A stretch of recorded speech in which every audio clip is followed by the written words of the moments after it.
Welcome. What a wonderful crowd we have tonight. It's so great to see all of you. I'm Gail Sasnett, Associate Director of the Bob Graham Center for Public Programs. We're really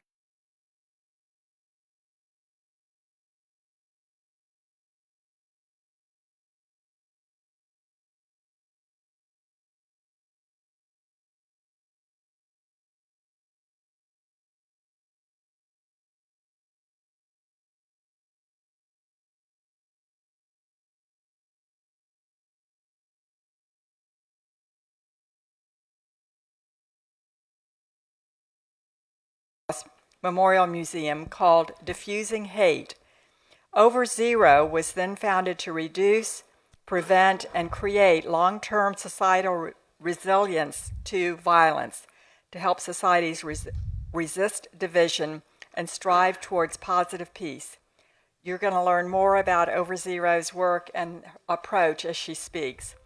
After the talk, as usual, we'll bring the microphone here and you'll have time for audience Q&A. And we will ask you to come to the microphone because we are streaming and recording, and your question will not be picked up unless you are at the microphone. So, reminder, please turn off your cell phones. And now I turn it over to Rachel. Thank you. Well, first of all, thank you all for being here and discussing such an important topic. I'm going to talk about a few things this evening, but I wanted to start by telling you a little bit about who I am and what brought me to being so focused on as both a tool for peace and a tool that's used for violence. So I kind of got my in this world in Kenya, and Kenya had experienced election-related violence in 2007, 2008 that led to the deaths of over 1,000 people and the displacement of hundreds of thousands. And Kenya wasn't a stranger to election-related violence. This had happened before in the past, but the scale, the intensity, the duration of the violence was something that was new. I went to Kenya and I met with local peace activists and I talked to them about what they'd experienced and what they needed to prevent similar violence in the future. One of the things that they identified that had allowed this violence to last for so long, to be so intense and so organized, was not the typical weapons of gasoline and matches, machetes, guns, but the phone. At this point, and I moved to Kenya in 2010, 2007, 2008 elections were the first time that most Kenyans had access to cell phone technology during a contentious election cycle. And these phones changed the way that information spread across the country. It meant that suddenly you could communicate to more people with greater immediacy and across distances that you couldn't have in the past. And so in Kenya, messages were spread like, this group is coming to get us. We better be prepared because they're coming and they're arming. If they win, this is what they'll do to us, okay? And if they lose, this is what they're going to do in response to. So we have to be prepared. And then as the violence started, these messages were used to help accelerate revenge cycles. They've done this to here, over there. Can you take revenge in this part of the country where we're the majority? We can't let our people die. If you're a real member of our group and this violence broke down based on tribe, if you're a real fill in the blank of whatever tribe, you will take action to protect our group. Okay, these are the types of messages that were spread, and these local peace activists felt like, well, we can't keep up with the pace of that information. All the types of interventions that we do in the community, we can't compete with hundreds and hundreds of messages. So I ended up working with them. I ended up staying in Kenya for 4 years and working with this group. And what we started a movement called CC Niamani, which means we are peace. We created a new identity, a strong movement brand around it. And we did door-to-door outreach. This was through local teams of leaders from within about 20 different communities and areas around the country. And they got 65,000 people to proactively sign up with their cell phone numbers, their location, additional information. And what that enabled us to do was to use the same technology, the same communication platform that had been used for fear-mongering, division, to plot weapons distributions and attacks, to organize communities, to host political debates, which I'll talk more about, to proactively do a whole civic education curriculum, and to respond when there was rumors and misinformation and tensions in communities. And so What really, I think, animated this work, the question driving behind it, was this idea that we know communication is being used for violence. We saw Kenya. This is what these activists that I worked with had observed. And we asked ourselves, how can we use the same tool, in this case text messages in particularly, but how can we use it better, and how can we use it more strategic for our aims? And for me, this is the question that continued to animate my work. When I went and worked as a fellow at the Holocaust Memorial Museum and wrote Defusing Hate, we were looking at how communication in similar patterns over and over again appeared in the lead up to and during genocide and mass atrocity events. And we were asking, what do we know about how we can use this same tool of communication better and more strategically?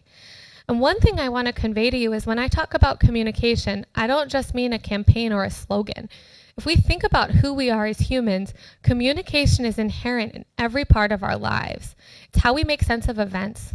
It's how we share information with others and understand where we belong, where the outlines and boundaries of different groups are. It's how we spread important information that we need to get through every single day. And it's also how we coordinate. We can't act collectively or do things as a group without communication. And so every time we see intergroup violence or conflict or group-targeted violence or conflict, communication has to be there. And so to me, this question has continued to animate my work, and it's why I started OverZero, to sort of bring together knowledge from all different sectors, from neuroscience and social psychology and marketing and peace building, and activists working on these issues on the ground to say, what do we know about how we can use this tool better strategically? And what do we know? What can we understand about these patterns for how it's used for division and for violence? And so I want to talk today about the US. This is what I talked about at a convening at the Institute of Politics in Boston at Harvard that I think led to my invitation here, which was saying, what are the things from this work that we should be learning about and examining when we look at things that are playing out here? And I want to talk about really two specific things. One is rhetoric that targets groups based on their identity. What do we know about what those patterns look like? And the second is a general state of political discourse, division and polarization. How can we learn a little bit from other places about what this is and what it means? So I'll give a little bit of a discussion of each, talk about some of the underlying factors we might understand for how these things pick up and feed on themselves, and then what we can do about it. A little sampling from each, because these are all long topics. So I want to go back to Kenya for a moment. One of the things that we did in Kenya was to create local political debates. And the insight for this was the teams that I was working with talked a lot about politics was based on money and tribe. So this was the way political contestation happened. You vote for the person that's from your tribe and you compete based on those lines. And usually you have the opportunity to be paid to go to campaign rallies and things like that for your particular politician. Sharing with them a little bit about political debates in the US and this idea that you could talk about policies and you could talk about programs and things like that as part of political contestation. And we brainstormed and thought a lot together and came up with this program that introduced a new type of conversation into the landscape contestation that wasn't about identity, my group is going to win or your group is going to win, but was instead about what are the collective needs and issues that we share that we should be advocating about. This program called Sauti Yetu, which means Our Voices, was based specifically, it started in Nairobi, and we were in about 8 different informal settlements in Nairobi. And we had a series of about 5 political debates in the lead up to the election for each elective position besides the presidency. This was new for these communities. And what we did is we did localized community needs assessment to identify what people in these communities who were from all different tribes cared about.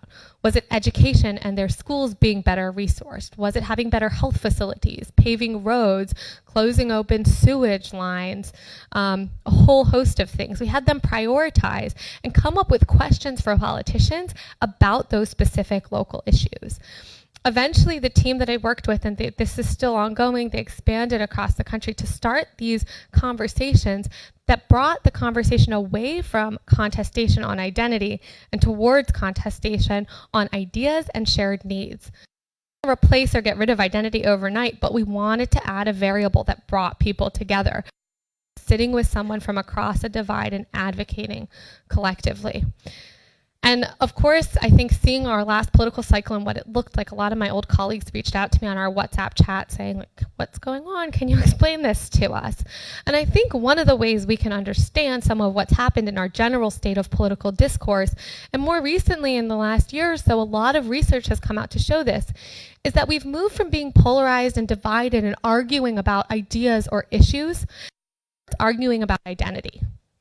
That contestation, instead of looking like a debate about what policy or idea makes the most sense, is instead a competition between teams in which one wins and the other loses. It's a zero-sum game. Because we're on inherently different teams, my team winning means your team must have lost, and your team winning means my team must have lost.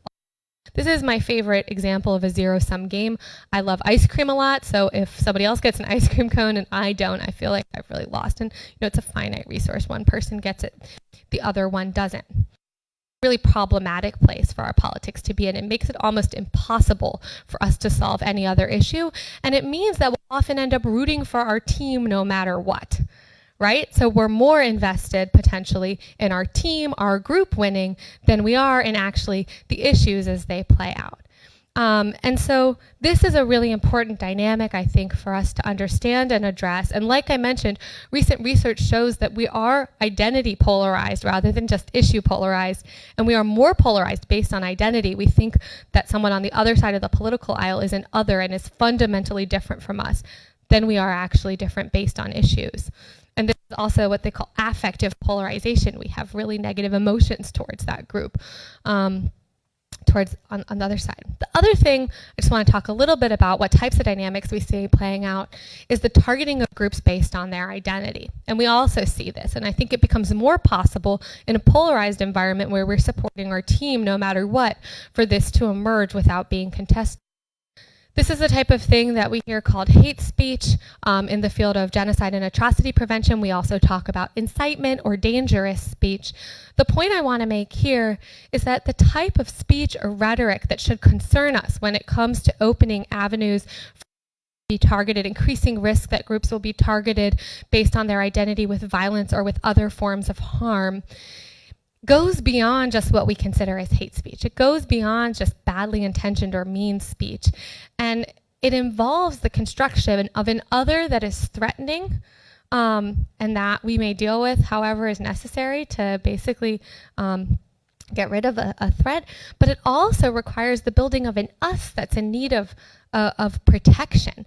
And so you can't have an us-them divide without an us as well as a them. And when we examine how this plays out, we have to look at the dynamics that happen within the us.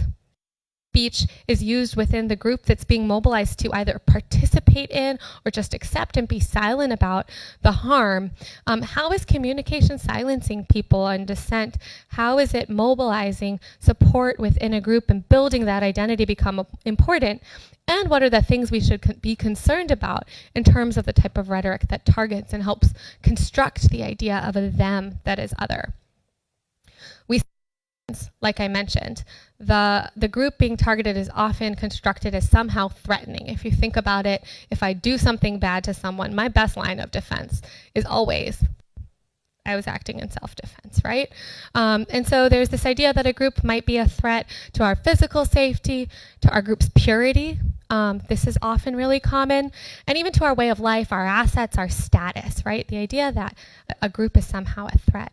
The idea that that group is already guilty, they've already done things that are bad. There's a concept in social psychology called collective blame, where the actions of a few or even one person that claims belonging to a group, the entire group becomes blamed or is seen as responsible for that.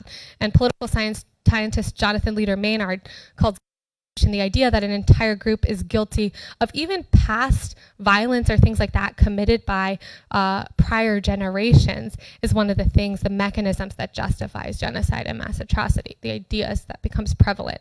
Generally, when we think someone is guilty or a group is guilty, it's okay to punish or to take revenge. To blame, we've all heard of probably scapegoating, the blaming of an entire group for the woes of the us. They're not human. We see dehumanizing rhetoric, blatant comparisons of people to animals, which also sends a signal that this is okay to do. The idea that the other group is immoral. They hold inherently different moral values, and so they can't be treated in accordance with our own morals.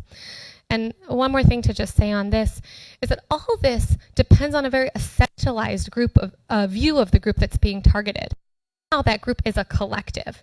It's pure, it shares an essence, or at least everyone agrees to whatever a few members do. So when you want to take retribution or act against a threat, it's okay to act against the entire.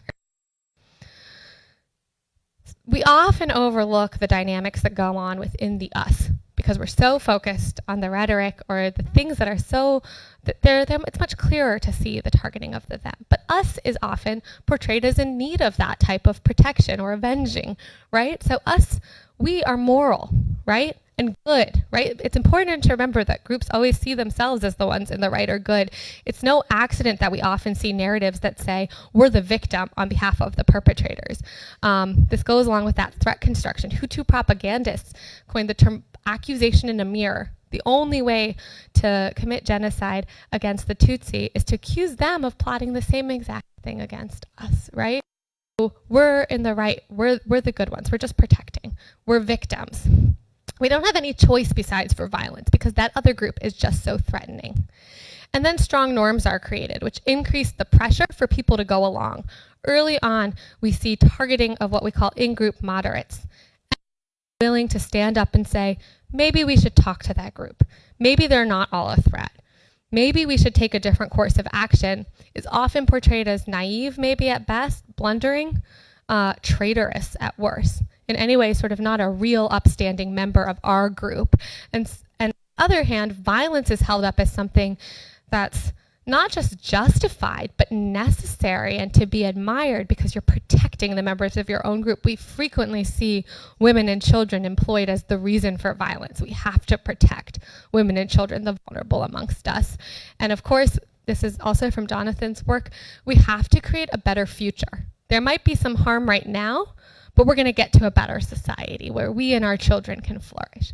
These arguments around the us and the them work together to paint a them that is justifiably and even necessarily targeted and an us that is worthy of that type of protection. So as these dynamics start to kick in, there's a few underlying things that if we understand them, I think we're in a better position to push back. The first is what I call the power of normal. And I think normal is really secretly powerful. Just what we think all or most people are doing, it's called social norms, right? These sort of unwritten rules of behavior that we pick up on based on information in our environment, has an incredible ability to impact how we choose to behave. So when we become polarized, because we care about the norms for the groups that we're part of, and because we need to belong to those groups, those social norms, what we think all or most members of our group approve of, become even more powerful. And small amounts of negative rhetoric can signal to us that this is a norm. When polarization kicks in and violence kicks in, there's something called motive misattribution. We about what's motivating someone else, and so we increasingly see them as immoral and having a negative intention towards us. When they survey people in Israel and Palestine, and even Democrats and Republicans here, everyone says their own group is acting out of love. We're acting out of sort of in-group love for our own group, but they're acting out of hate for us. They're acting because they hate us. When we're trying to engage people or design interventions, remembering that we attribute motives wrong, or attribute them very differently for ourselves, we attribute them asymmetrically for ourselves and for others, is really important. So is something called meta-perceptions. This is how we think they view us. It's not an accident that the terms, they hate us, they don't respect us, things like that help us justify violence against another group, and we often get it wrong. Research shows that when we think another group dehumanizes our group, we dehumanize in return. This is a signal of threat. And so often there's an opportunity to intervene by correcting some misperceptions around how the constructed they sees the constructed us. So they hate us. They think we're subhuman is the narrative there. There are notions, I talked about this, of a centralized group purity. There are somehow that the group that's being targeted is all the same, or even in a polarized debate, that the other side is somehow all the same and they all agree. If we think about this in the terms of political polarization, when we're with members of our own group, our own side of the aisle, we might be really willing to criticize all these different members of our political party, all these different politicians, but when someone from the other side criticizes, we close ranks, right? And yet we think that on the other and so we give off this notion that we all agree, or we're all thinking they're supporting the same things. And so what's important to remember is that all groups have those sort of dynamics. No group is just pure. There's diversity within every single group that's out there.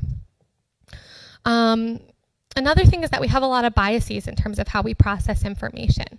We don't like to hear things that disagree with our existing perceptions and beliefs about the world. So this is called motivated reasoning. When we get new information, we're motivated to reject the things that challenge our existing beliefs, especially about our sense of self or our group or our ego.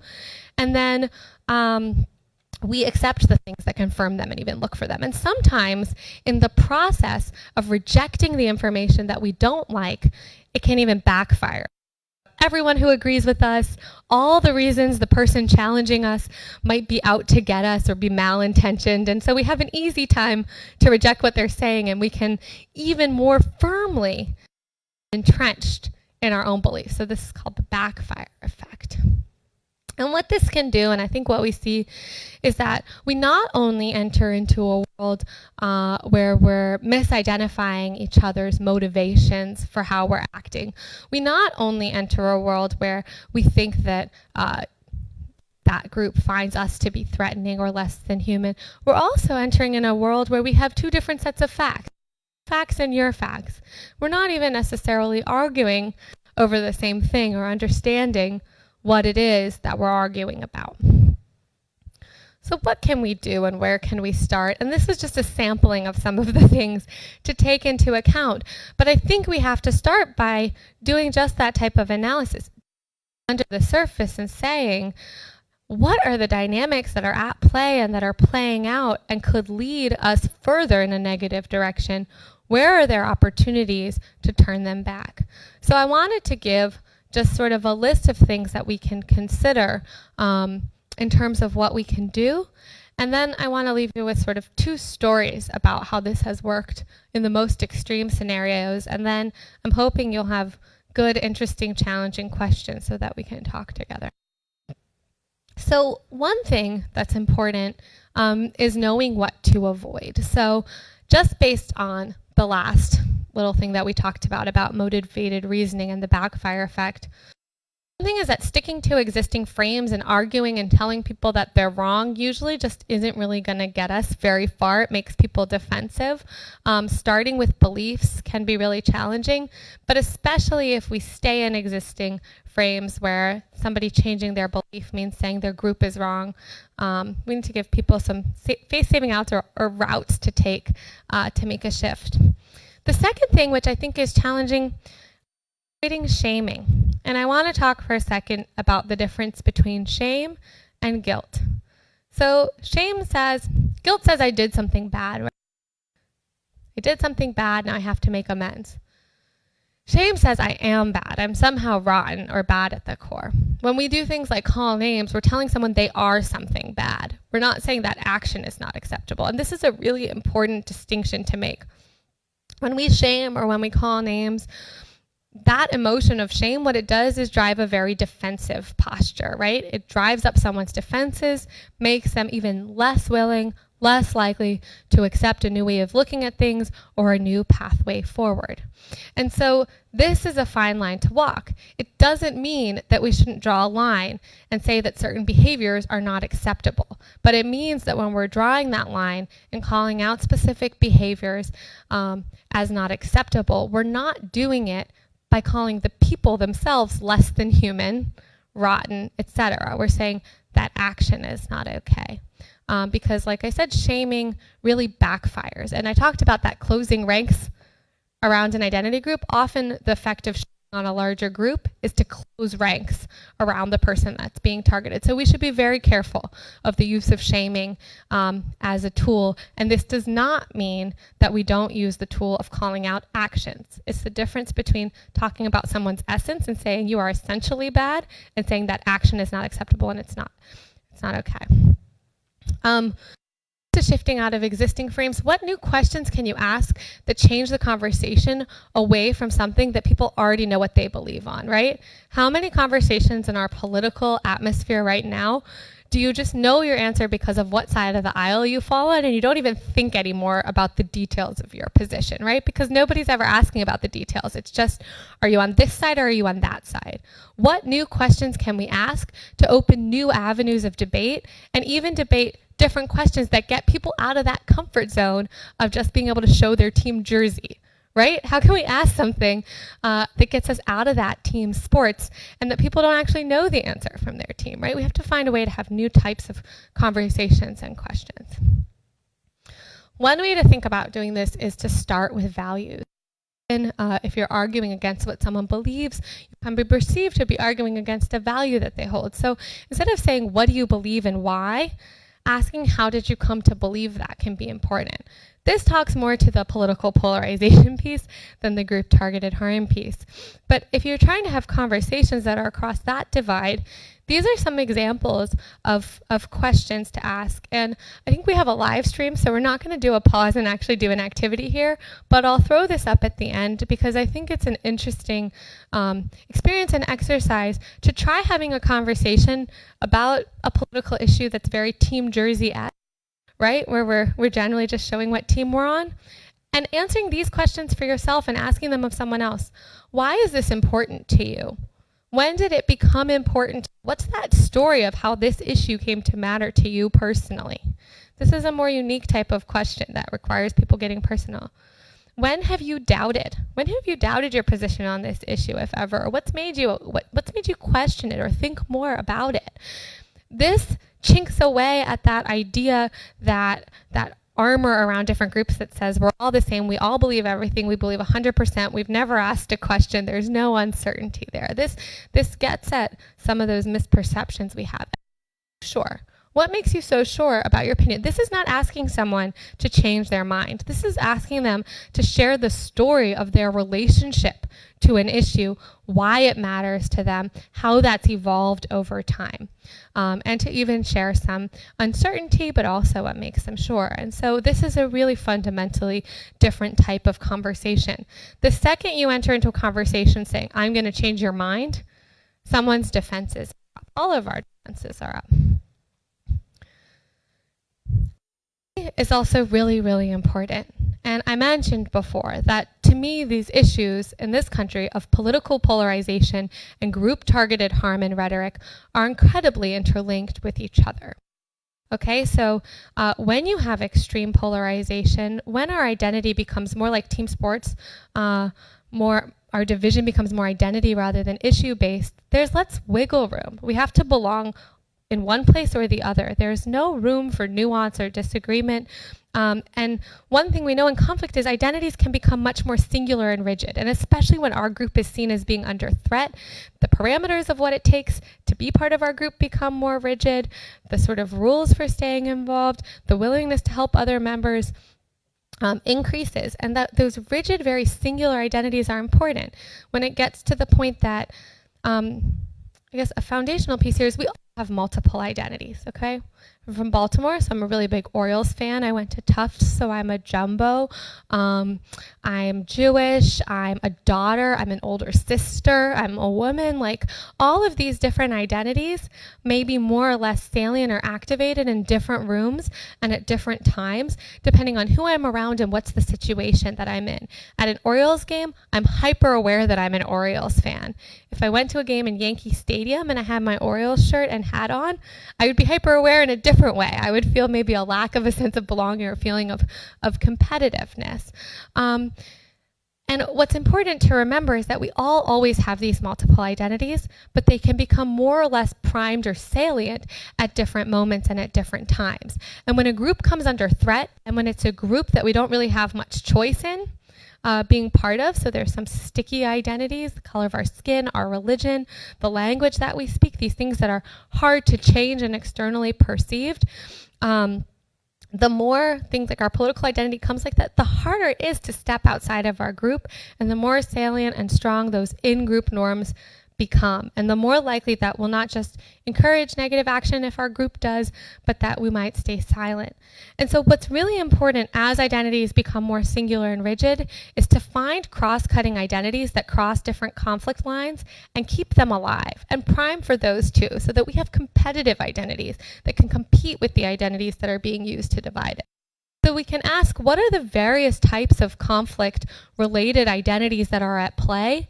What are other identities that people have that we can tap into and mobilize?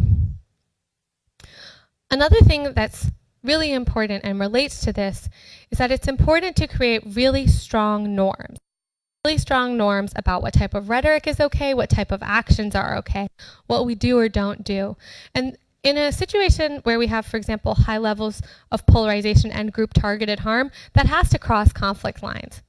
When it comes to norms, we care about the norms for our own group. Okay, we care about the norms for the group that we most want to belong to, and for the groups that we depend on, that we see day to day, that are the most salient for us.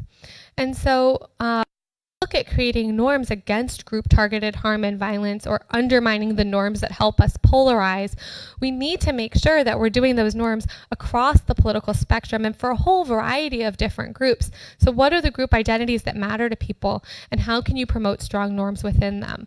That could be the university that you go to, it could be a religious identity that might be outside of conflict lines, etc. And so you want to look at role models, leaders, people that are highly networked and important reference points in a society, and you can use those common identities. And I want to end on talking about how we need to be for and not just against something, but I wanted to first pause and tell you just two quick stories, and then we'll come back to this. So these are two stories, are two of my favorite when we look at case studies from history, because every time that there is conflict of any sort, civil war, all the way up to genocide or mass atrocities, there are people who choose, even under the most extreme circumstances of strong pressure, to participate or at least just stay out of it. They choose to instead push back. And so you see individuals, for example, taking huge risks to shelter a neighbor or hide someone. But it's rare that you see, with the acceptance of sort of armed resistance groups, rebel groups or otherwise, entire communities of people coming together and not participating in genocide or not participating in violence when it happens, and doing so in a structured, coordinated way.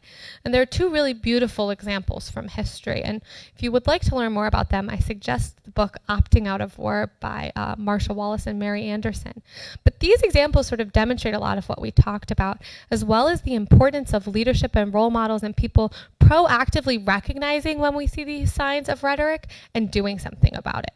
So the Muslim community in Rwanda was a very isolated community. They were quite separated out from the majority Catholic community and had strong leadership, and it was a geographically isolated community comprised of both Hutu and Tutsi. And so the genocide in Rwanda was committed by Hutu militias and civilians against the Tutsi. Now, the Muslim community in Rwanda, the leadership saw early on the type of rhetoric that was happening, and they started talking to people about it. So in the months leading up to the genocide, they used verses from the Quran that talked about times of temptation when their faith would be tested, and the expectation not to participate in any sort of ethnic tensions or violence, but instead to save victims when it was there. They issued pastoral letters. They communicated at the madrasas, at the religious schools, and at the mosques. And during the genocide, the Muslim community actively did not participate and refuse sort of orders and pressure to participate. They actively saved Muslim and non-Muslim Tutsi. They hid people in their homes, and they coordinated to move people between homes. They sheltered people in mosques and refused to separate out when militia groups came. even and sometimes were even killed. They ferried people across rivers, faked burials. They had a coordinated response, and they did so through asserting a set of norms through an alternative identity. The other example is the town of Tuzla in Bosnia. And during the wars in the former Yugoslavia, the town of Tuzla was able to maintain peaceful coexistence across national, ethnic, and religious lines, in part because their local civic leadership, the mayor and others, promoted a Tuzlan identity. This is what it means to be Tuzlan and to live in Tuzla. They created strong social norms for the people living there around peaceful coexistence and staying out of the outside tensions. And so in both of these cases, they did things like soccer games, songs, speaking tour that the mayor took of the city. In both of these cases, people found a non-conflict related identity that mattered to people, asserted it, and asserted a set of norms around it that enabled people not only to stand up against the negative action, but to find and take positive action, even in the most extreme circumstances. And I think, to me, the important lessons here are various. They're that leadership matters. They're that common people can take action. They're that identities matter, and keeping these multiple identities alive matter, and that norms matter. And that when people are given the opportunity to act collectively to resist, they can in ways that they can't when they're asked to push back on even these most extreme circumstances individually. And that these two examples exist at such an extreme, I think, is an important lesson for us about how important it is when we start to see these patterns to early on start to create relationships, start to build group discussions and action that doesn't let them progress any further. And the last thing I want to talk about is this idea of being for and not just against something. When we see hate, when we see violence, it's really easy to try and galvanize support to stick up against it, or to be against violence or against hate. What does that mean? What is the vision that's being built towards? Because when you don't have that, what are you for, not just what are you against, how do you keep momentum? We experienced this a lot in Kenya. People were working against violence and for peace, which is kind of a nebulous term in that sense. When people hear it, it just means don't be violent, right? What was our actual goal that was going to keep people engaged in the 2 years leading up to an election, which was the moment of the trigger event where people were worried about violence? Well, we had to give people civic education. We had to make it about political accountability and building stronger communities that crossed the lines of conflict. And even with the goals, when we knew young men might gather at the street corner and be pressured into participating in violence, and we were creating messages to send them, the goal wasn't just don't participate in violence. We had to know what we wanted them to do. We wanted them to go home. We wanted them to make an excuse and leave their group of friends and just say, I'll meet you guys later. So at every single level, when it comes to violence and hate, it's very easy to be against these things. But if we don't also build what we're for, we risk not being able to give people concrete actions, and we also risk not being able to build momentum. And finally, we risk sort of ceding half the conversation. We're now arguing about, is violence good or bad, rather than creating an alternative proposal to discuss for what we want the future to look like. And so that's really the thing that I want to leave us on, is that when it comes to pushing back on hate and pushing back on violence, everything else I talked about is important, but so is finding something that we're for. Because we also have to appeal not just on the extremes that are advocating for violence or the people that are so brave and standing up. We also have to look at what it is that might lead people to be silent, to disengage, to go along. What is it that's going to act? What is it that we can give them to be for or to engage with? I think I'll end there. Did I do well on time? Beautiful. We can go to questions.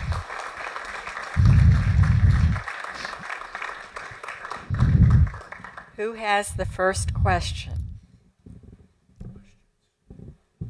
Yes, and remember, we want questions. We're not looking for conversation here. But who's got a question? Come on. Just go ahead and line up here and ask your question. How can we end the Palestinian and Israeli conflict? I mean, it gets polarized by the day. Do you see a bright light at the end of the tunnel? Well, that is like one of the biggest questions in the whole world of peace building that you just asked me. How can we end the Israeli-Palestinian conflict? I don't have an answer to that, but I guess I see that probably a lot of, and I'm not an expert on that particular conflict, but a lot of these things play out. And I guess the one thing that I would note that I am confident in based on what I do know is that it's not just, again, like I just said, about engaging the extremes. We often miss the bigger picture of a society. When we're looking at group-based violence at the societal level, we're not just looking at the people advocating for and perpetrating it. We're looking at all the people that are doing nothing, that are disengaging, that are saying like, I just don't even know what to do or how to get involved or how I can make this any better. I think part of the answer has to come from engaging the broader spectrum of society and raising new voices that offer different types of alternatives and offer people new ways to get involved, rather than just engaging with the extremes and trying to negotiate between them. Where is the other voices in society that say we don't want conflict anymore, right? One of the things that I think is challenging in this country right now is that that conflict is, of course, playing out in its own ways, and I know on college campuses as well, here. And I think that that offers an incredible, when people are in that close proximate space, it offers the potential to start to take action, for people to talk to each other, to see each other's perspective. But that's a really complicated question, which could go on about forever. But I do think that as we see this playing out, on U.S. college campuses and between groups that are here in the U.S., there is an imperative and a need to also address it here as well as there. I won't go on forever about that because it's such a big. So earlier in the talk, you mentioned that groups will tend to kind of generalize about each other. How do you distinguish between kind of what is a central identity to a group and what is just being generalized about them? Mm-hmm. So I guess there's a question about like what is a central identity to a group versus what's being generalized about them. I think what we tend, the thing I would caution against is seeing groups as homogenous. There's no group that's homogenous. Like think about any group that you're a part of. Like within that group, there's people that are really kind, there's people that are shy, there's people that are outgoing, there's people that are jerks. Like every single group has all kinds of people. And the problem, there's two layers of problems. One is when we essentialize people. So we see a group as having a very pure essence that's all the same. And we lose that sense of diversity of just even like personality and people within a group. And the second is generalizing that every member of a group must agree with everything that their leaders or that the people that you're hearing from them are saying. And I think that we can always assume that that's not totally the truth. And often we might hear a lack of alternative voices from within that group. And it's important to remember that there's a lot of reasons why that could be. And it usually takes some level of investigation and examination to determine what that is. Are there people that disagree with dominant narratives in their group but don't feel comfortable speaking out? What are the things that people disagree about? You kind of have to like go inside to learn to figure that out. But that diversity, especially when there's a group that might be moving towards the targeting of groups for harm, pulling away from that unanimity is really important. And so there's a couple layers there. One is just knowing that groups aren't homogenous in any sense in their essence or in their opinions. And all you have to do is look at a group you're a part of, I think, to see. That's just how groups function. The second thing is to know that norms are really powerful. And as we get polarized, voices do become silenced. And as a group moves towards norms, for example, that say that we're going to target this group, that this group is a threat, it becomes one of the first things that happens is like in-group policing. In-group moderates, we call them, are targeted first and foremost as traitorous, like I mentioned, or as not real members of the group. And so voices fall silent. And if we want to look strategically at the big picture, one of the things that we need to do is to activate voices across different groups that say that this type of group targeted harm is not okay, because those are the voices that are going to be able to push back on a perceived norm. That's one of the hardest things to do. And I think a tipping point when it comes to this use of rhetoric, once those voices fall silent, it's a lot harder to reactivate or to find them. And I think one of the important things that we can do early on when we see this rhetoric is to protect and build on those in-group moderate voices and keep them alive, or keep alternative voices alive. So if the conflict is based on political polarization, are there religious identities that cross the political divide, or localized geographical identities that cross that divide. Keeping those alive also keep people's options open for disagreement.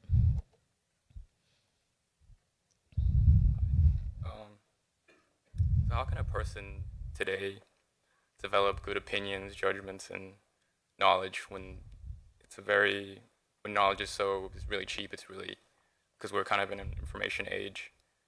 There's so much bias, and everyone has these agendas, and especially with the internet, the information is very one-sided. Mm-hmm. And some of the strategies you said, you can't really apply the same. You can't apply the same thing because it doesn't talk back to you. Right. So, what are the things you can do to kind of Yeah. take information and make good decisions based on it? Yeah. That's another really big question. I guess I think a couple things. I think with the sort of preponderance of information that we have out there, I think that there's a new type of media literacy that's needed. And it's not just knowing how to tell truth from falsehood, it's also a self-awareness. So one of the things that the internet gives us is more options. Like you said, there's information everywhere. We're selecting sort of our reality from the information that's out there.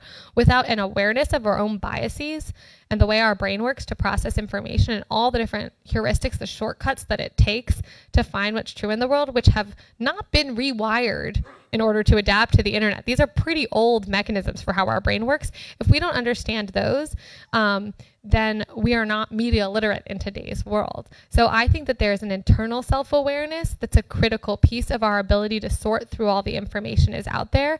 Once we know how our brain might be biased, we can correct for that. We might for example, there's the availability heuristic. Just because we heard more about something happening, we overestimate its prevalence in the world, right? In the internet, you're hearing about lots of things all the time that's not necessarily a reflection of reality.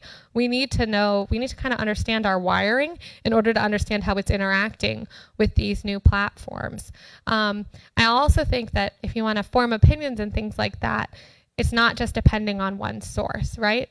I think one of the things is to look at sources as being incredibly important. Where is information coming from and how was it created?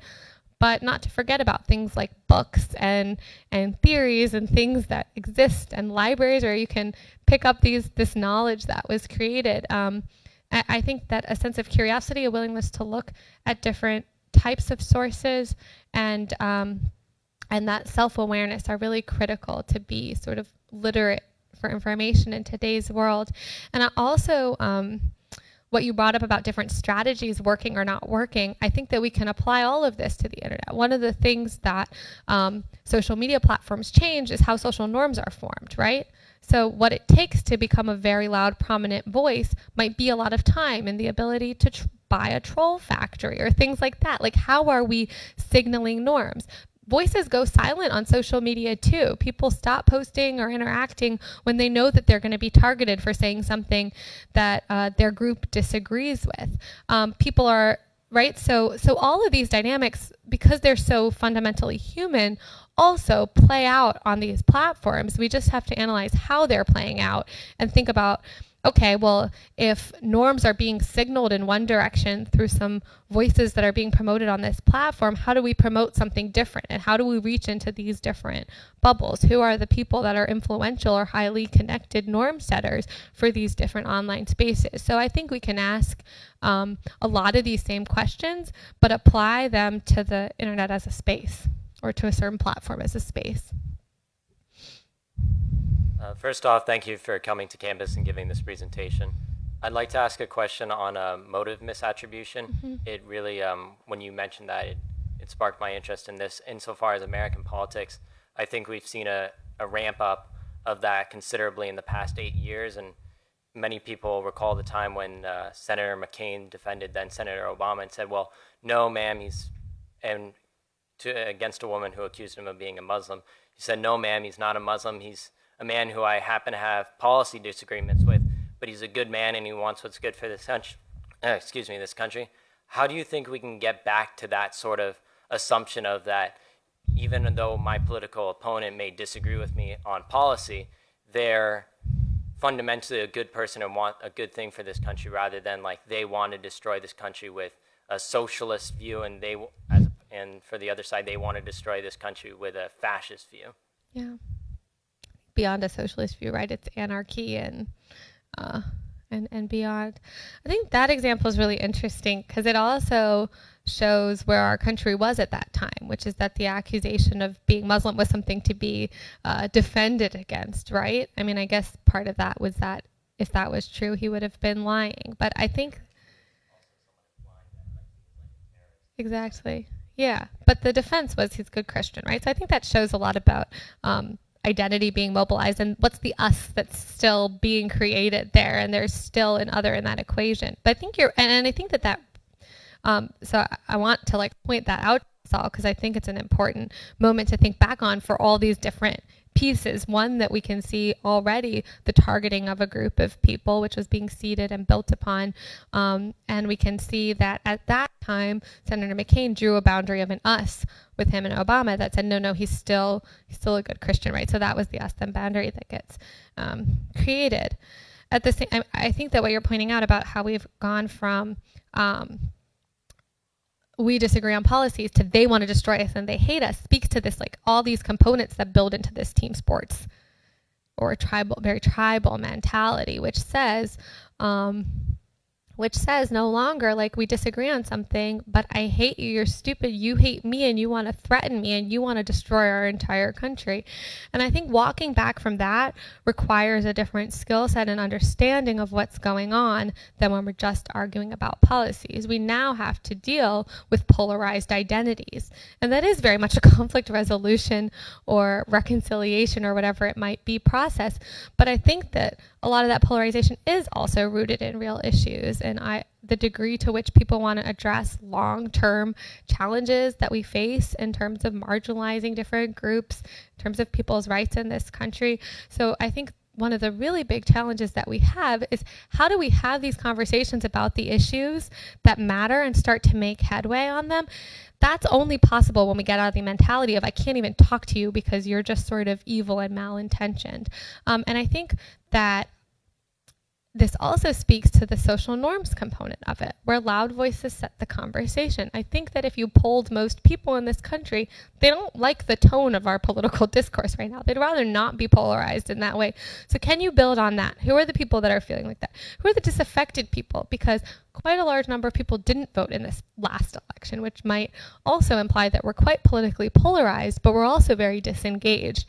Can you engage those people and those voices in a way that helps reset the conversation away from just a few wedge issues that, again, are just a way for us to show those jerseys? And again, when it comes to intergroup conflict, when there is like competition over finite resources, all these things start to feed on each other and cycle upon each other. So once there's competition for resources, I'm more likely to see another group as a threat, then I'm more likely to feel a certain set of emotions towards them. My group is better able to mobilize against them. And when we start to see politics as zero sum, we're competing over a finite resource rather than actually talking about an issue. Should social media companies be responsible to monitor their websites and ensure that hate speech is not spread? And I guess the second part of that question is, where's the responsibility lying within people and government and organizations in making sure that there's momentum for peace? Yeah. So to your first question, I think my question is, do you want them to? And I think that that's something that we all actually need to ask. And I think that speaks to a bigger question about general censorship and regulation of speech and rhetoric. And so when we look at it at the government level, I think there are very specific risks that we need to look at and consider if we think about censorship or punishment as an option. One is that once that is an option, whoever holds the power to use it, it's an option for whoever now comes down the line to hold the power, whether that's a government or whether that's the owner of a social media company. Once we create the ability to censor or regulate speech, we don't control who gets to do that going forward, but we set a precedent. And regulating or censoring or punishing speech opens the risk that, first of all, people will be silenced in their grievances and sort of agitation for change. There will be a closing space for that. And also that people that are pushing against everything that we're talking about are the ones to get censored if the people in power decide that that's the direction they'd like to move towards. So at the government level, that's a really big risk of regulation and censorship. At the social media company level, we have to think about that too. If that's a power or something we'd like to ask of social media companies, what are the parameters? How might that be misused down the line? What's the precedent that that's setting for these platforms that control so much of how we share information to also control the content of that information? And I think it's a big challenge for them. I don't envy them for it, but I think it's something that we need to think about. And I think that there's an in-between to think about also, which is not just regulating, but also structure. Like, what are these platforms actually incentivizing? There are potentially structural fixes that don't involve companies getting involved in content regulation, but that, for example, don't prioritize clickbait.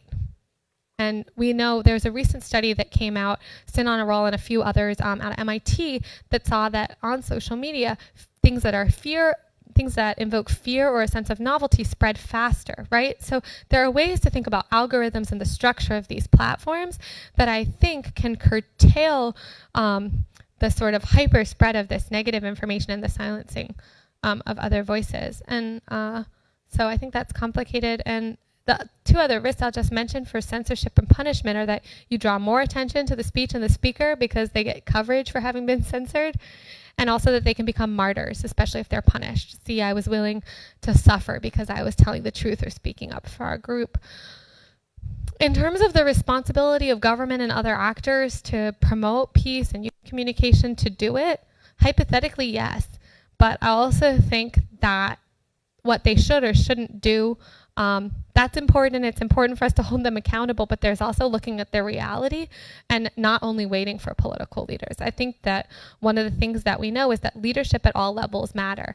And especially in a situation like this, I think local leadership within different institutions, spaces, geographies, really matters to set strong positive norms, to create strong identities that step outside of the current very divided political lens, but say this is what we're for, set a strong positive culture, start to address underlying issues. I don't think we can wait for that level. I think that when we start to see even the seeds of these patterns playing out, because we have the benefit of hindsight and history, we have an opportunity to decide to do something about it. So yes, political leaders should bear a responsibility, but I don't think that we should wait for them.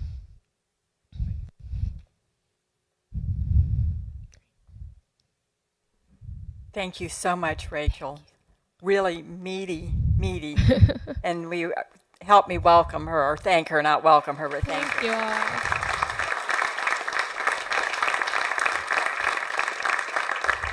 Thank you all. Really appreciate the opportunity to be here.